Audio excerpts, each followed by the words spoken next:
On the Choose to Think podcast, I will encourage and empower you to engage and optimize your best thought life in practical, meaningful ways so that you can live day by day in joy, peace, and God's purpose despite all externals. This is Victoria, and welcome back to the Choose to Think podcast. I'm so glad you're here. Hey there, everybody, and welcome back to the Choose to Think Inspirational Podcast. Thank you for tuning in and pressing play on that button. I am so delighted that you're here. Today on the show, we're going to talk health.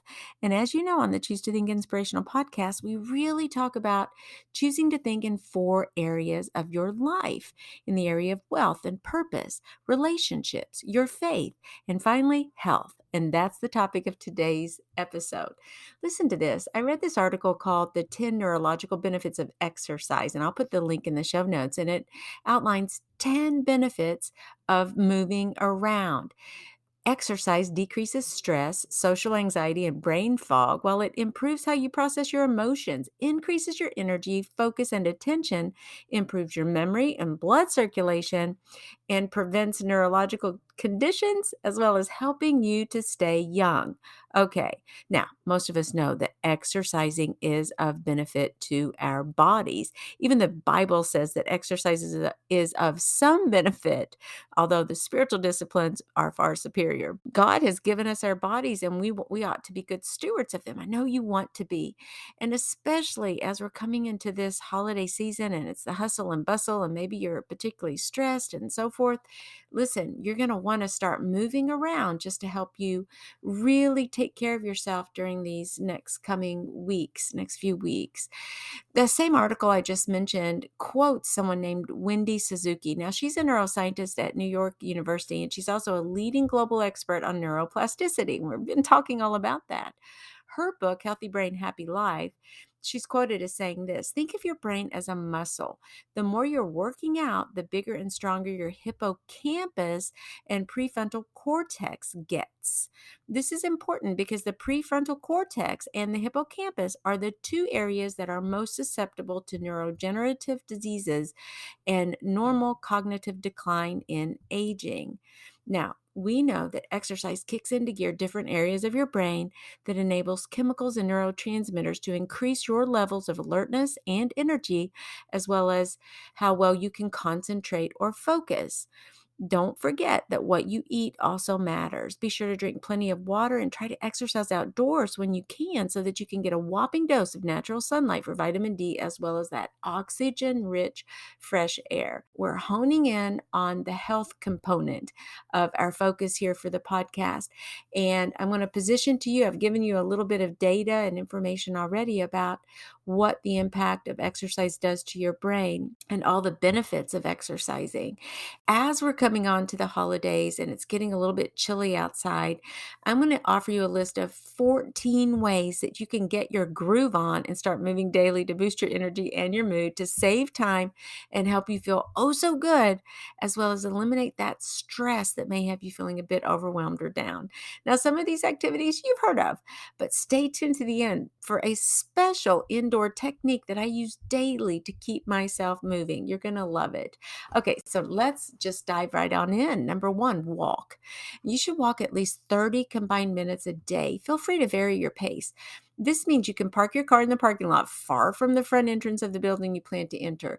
Take the stairs. Take short, brisk walks multiple times a day around your block. Did you know that if you have a dog and you walk your dog, you're quite likely much healthier than your dog-less friend?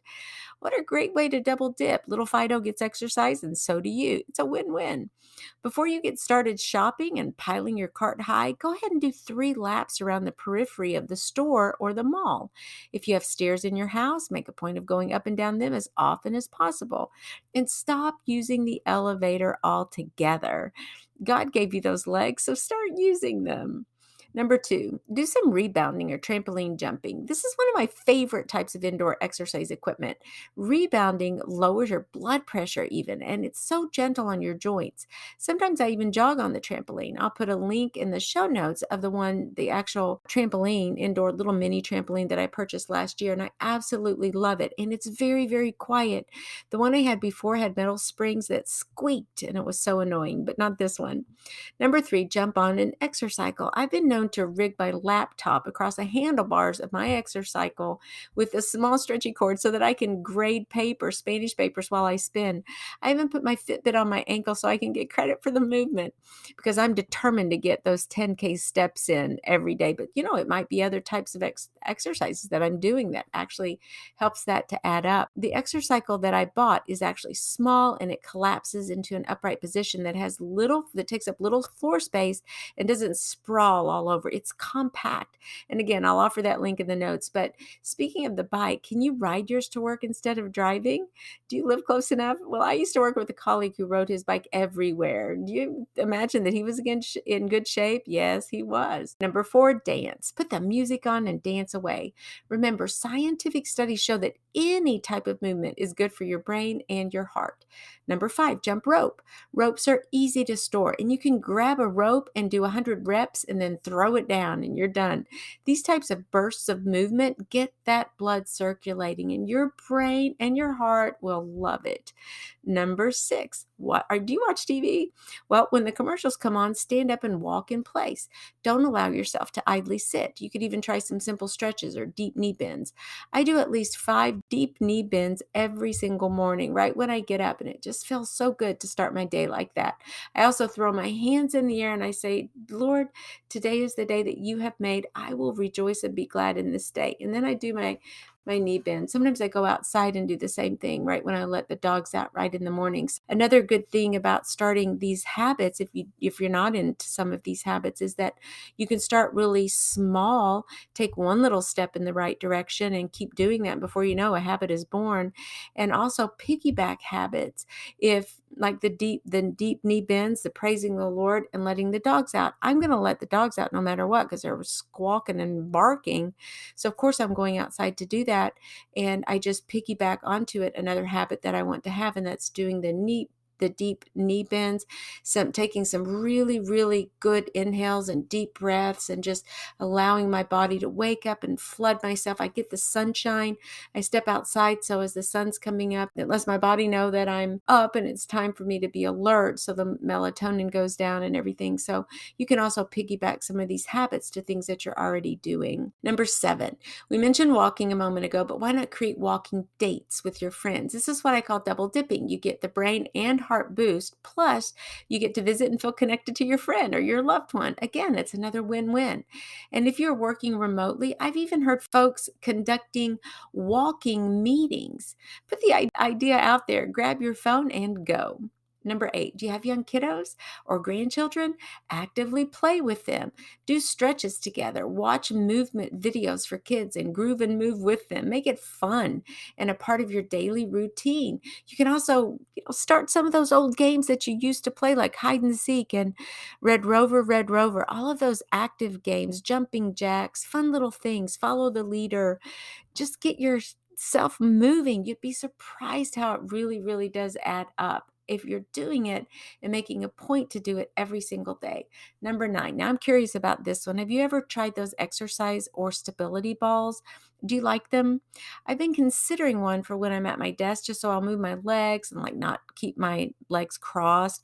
I think it might even improve posture. So would you mind leaving a comment on the podcast or shoot me an email at choosetothink@gmail.com and let me know if you have one and which one you bought, because I'd really love to know. I'm just now researching those.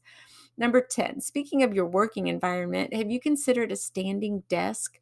My husband uses a standing desk, and I'm so jealous. He also has a chair to sit down with another computer, another screen at a different part of his office, so he can toggle between sitting and standing.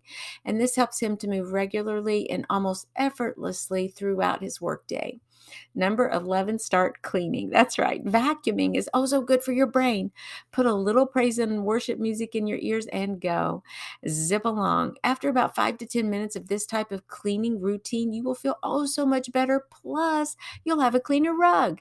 Any of those moving chores are so good for you. If you find yourself saying, I hate raking leaves, or I really hate mowing the grass, stop saying that. Reframe those negatives. Number one, you got a tree nearby. And number two, you got a house with grass you can mow. Do you know how many folks might give anything to have a house in the first place?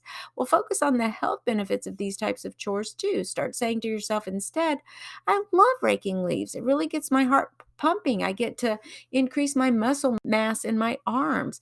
Or I love to mow. My brain loves it too. And what about window washing? Think of those stretches and bending that you can do as you clean a few windows. Number 12, what about wood chopping? My nephew sells cords of chopped wood, and let me just say that when he gets going with that axe, his brain is on vacation, enjoying the flood of feel-good hormones as his muscles and brain coordinate this activity together. Talk about muscle building and strength building. It's just such a good thing to do. Number 13, take up a new sport like pickleball. Pickleball is the fastest growing sport in the nation. It's great for all ages and all skill levels. It combines a bit of cardio with a lot of stretching and maneuvering on the court. You'll love it. And by the way, any type of hand-eye coordinating sport is extra amazing and good for your brain. And the last one, number 14. This is the 14th tip, and it's my very own favorite technique that I promised you that I use nearly every single day, that I promised you that I would share with you. As a content creator and writer, you can imagine that I'm stuck at my desk a lot. So I use a timer to keep resetting my brain and increasing clarity of thought. I work for 15 minutes and then I get up and move any way I see fit. I might go throw a load of clothes into the washing machine. I might go downstairs. I might go outside and get the mail. The point is that I sit for 15 minutes and then for a timed 5 minutes, I move.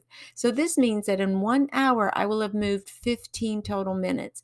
It's like a little mini reboot throughout the day. You may be thinking, but wait, I'm in my groove. The creative juices are flowing. I don't want to get up now. I know. Sometimes it's hard for me to do it too, but it's a real discipline. And I've noticed that I'm far more creative as a result. Plus, my brain loves the break and my body, my heart loves the movement.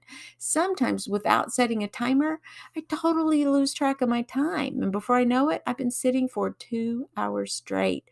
And I don't want to do that because they say sitting is the new smoking. If you'll do some of these things, let me tell you, I'm doing them too. So together we can do this. Remember on the podcast, like I said a moment ago, I encourage you to choose to think when it comes to your wealth or purpose, your faith, your relationships, and your health. Daily and regular movement is heart and brain healthy. You'll feel so much better emotionally. And if you want a 5-minute practice to set the tone of your day and get off to a good start, be sure to get your copy of the Choose to Think devotional. It's called Choose to Think. Find peace, joy, hope, health, and freedom every day. And it's a 365-day daily devotional. So there's a little gift for you every single morning that you can do. It takes all of 5 minutes. And this devotional is your one-stop shop for taking a few minutes to start your day with God and with His Word. The devotionals are now on sale for the first time. The devotional has been revised in 2022 and it's now on sale. You can save 30% through December 15th. So hurry now. You can get that on Amazon and I'll put the link in the show notes as well. Also, if you'd like a free mentoring session and we can just bat over any number of ideas and things that are going on in your life. If you need a coach, a life coach, I'm a certified Christian life coach. And I'm just going to cheer you on in your life. Maybe I'm going to see things that you don't know you're saying or that you're doing, that maybe some of your thoughts need to be reframed. And I can help you with all of that. I can be that third party on a sticky issue and help you to be forward focused. So please reach out to me if you'd like your free mentoring session. I don't have any spots left in December, but I do in January. So you can reach out to me at choosetothink@gmail.com. So until next time, you keep living your best thought life, especially in the area of your health. God bless you. And I'll be back for another brain power episode next Monday. These are dropping through the month of December, through the end of the year. So God bless you. And thank you so much for tuning in. Please share this link with a friend. Tell somebody you know about this podcast.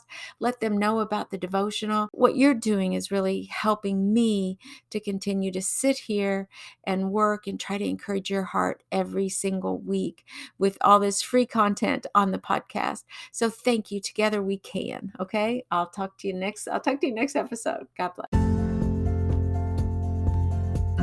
To wrap, Brain Changer, and until next time, Dios primero y que Dios te bendiga. Ciao.